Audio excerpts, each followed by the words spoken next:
What's going on, you guys? This is petplatypus here, and after an extremely lackluster Sony E3 press conference, I am happy to talk to you guys about the greatness of Avatar: The Last Airbender: The Promise Part 3, the conclusion to the Promise trilogy. And it's really fucking good, and I was a fool, and I will get to that later, but first start off with the summary.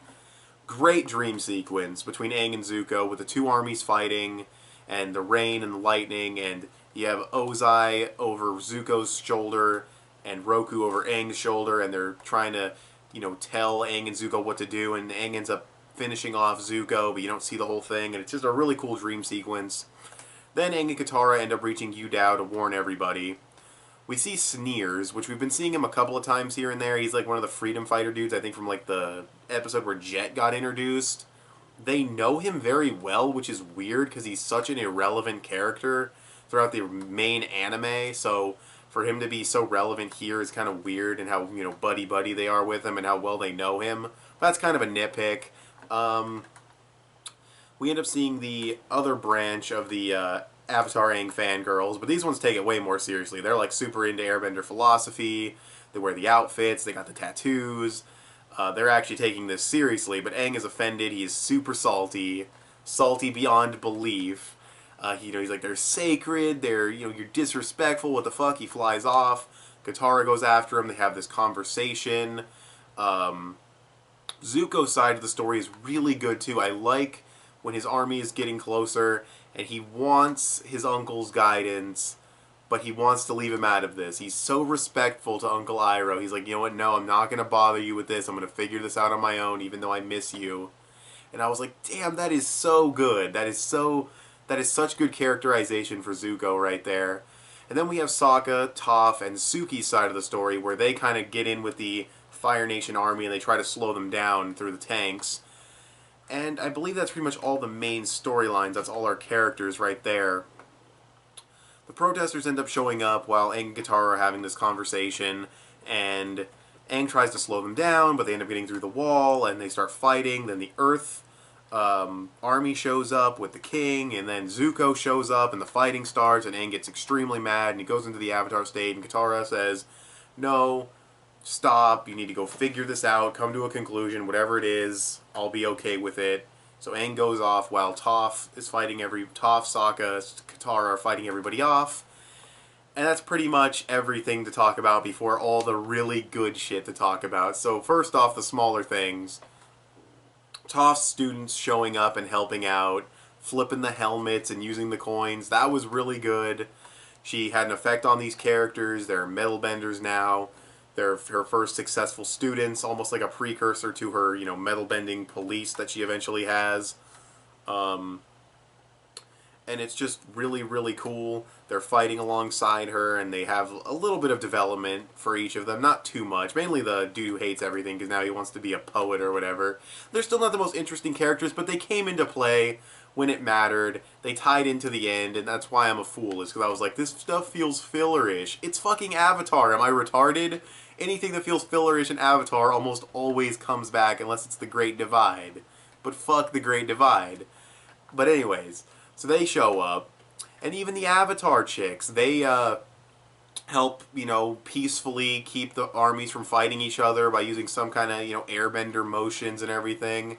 And by the end, Aang is ready to teach them all airbender philosophy and real airbender philosophy and pass it on to, new people. That was really, really cool. That tied in. And it wasn't even just those fangirls. It was even, I think some of the other fangirls were in that little group shot as well. And, yeah, and I love that every character's ideology is taken into account. Katara's feelings, the Earth King's feelings, Zuko's feelings, Aang's feelings, the people of Yudao, the protesters. Nobody here is, evil. Nobody here is being an asshole. They all have a justifiable reason for why they want to do this. A lot of them are just taking it to an extreme, and you have to find that balance. Something that this series has always been so good at doing. You have Zuko who says, they have their heritage here, they should stay here because this isn't just Fire Nation invading and occupying a place, this is like their entire lives. You have Katara who's like, I didn't just see their family, I saw our family because we're Water Nation and Air Nation, and Aang says he wants to keep everything separate because he doesn't want the Airbender name to die out, and the Air Nomads to, he doesn't want any of their philosophy to just cease to exist. And they bring up the one criticism I had before, that he was taught that the four nations are an illusion, that everything's connected. That gets brought up, and he doesn't want to believe it. He wants to say, no, they should be separate so that the Airbenders and the Air Nation stay, relevant. Their history stays relevant. And Katara talks to him, and it's just so good. And he comes to the conclusion that Zuko is right, and he has the king, and the king is like, to him it's just a Fire Nation scar on the land. It's, he doesn't know about them mixing with the Earth Nation and forming families and bonding. He doesn't know any of that. He just thinks it's a Fire Nation colony that's invaded. So even his perspective is identifiable, and it's just so good. Everyone's, like I said, everyone's perspective on this is identifiable. Aang's talking to Roku. He finds out that Zuko's his great-grandson.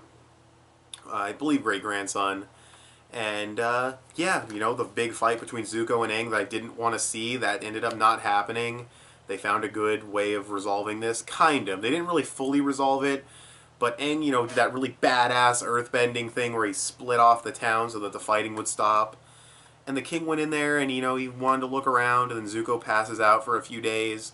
And then Aang and Zuko are talking, and this is really cool because they're talking about how to handle this, and Zuko's like, well, it can't go back to being Earth Nation. And Aang's like, we can't ask these people to leave, it's not still going to be a Fire Nation colony. And I think they were strongly hinting at Republic City from The Legend of Korra, which I think is really fucking cool. It's like the precursor to that.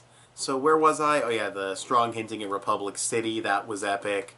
The action for, the ending was really, really cool. The art was very well depicted. It was paced well. The story progression is fairly huge, especially with Aang teaching the airbending philosophy to all those girls, and then they can pass it down. And, because we see a lot of monks in The Legend of Korra. We see a lot more. They're not airbenders, but we see monks at the different temples and at an Airbender Island, or Air Temple Island, I should say.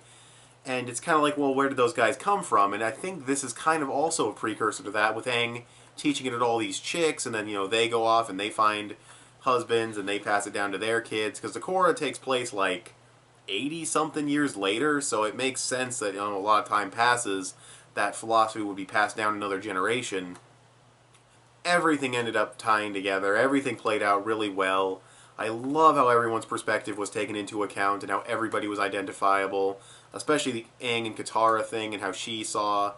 I love the part, too, where she's just like, I kind of changed my mind about this harmony restoration thing, and Aang's like, yeah, I could tell. What do you want to talk about? Just really, really good dialogue. The only nitpick I really have is that the running joke with, like, Sneers and the one chick who tried to assassinate Zuko being boyfriend and girlfriend, and how everyone was like, nice, dude, good score. It's like, that kind of got old. Like, the first time it was kind of funny.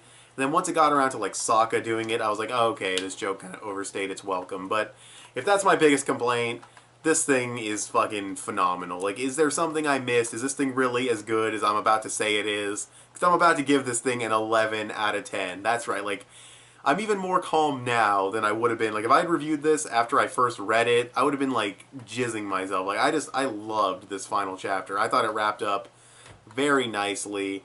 I thought all of everything tied together. I love the possible setup for Korra. And then the ending was Zuko saying, I want to get to the root of my turmoil, something that's been bothering me ever since I was a child, and that's finding his mother. And he's going to enlist the help of Azula, who rolls up in this wheelchair in a straitjacket, looking psycho as fuck. She's going to be a massive threat again. There's no way she's going to cooperate 100%. She's going to have her manipulative, conniving shit. Maybe not. I mean, she clearly wants to meet her mom, too. She's still having visions of her mom saying, I love you and shit. So, I can't wait to see what goes on with Azula's character in The Search. My light went out again, but the video is almost over, so I'll just wrap it up now. This is an 11 out of 10. Maybe there's something I missed that makes it not an 11 out of 10, but I read it. I looked over it again. I fucking loved it. I can't believe how good this comic book trilogy turned out. So, yeah. I'm going to give it an 11 out of 10. And, yeah, some of you may think that's maybe too high, but I just really, really liked it. So, yeah, that's pretty much all I have to say. So, thanks for watching this video. Tell me what you guys thought of The Promise Part 3 in the comment section below. I can't wait to dive into The Search Parts 1, 2, and 3. And yeah, I also may be making a E3 video talking about Microsoft, Sony, and Nintendo's conferences in more detail with a friend. That should be happening fairly soon, but, you know, might not happen, so I'm not making any promises, but it should. So there's that. So, yeah, tell me what you guys thought of The Promise Part 3, and I will talk to you guys later. Follow me on Instagram, rate this video, and subscribe if you haven't already if you like what you saw, and I'll talk to you guys later. Bye.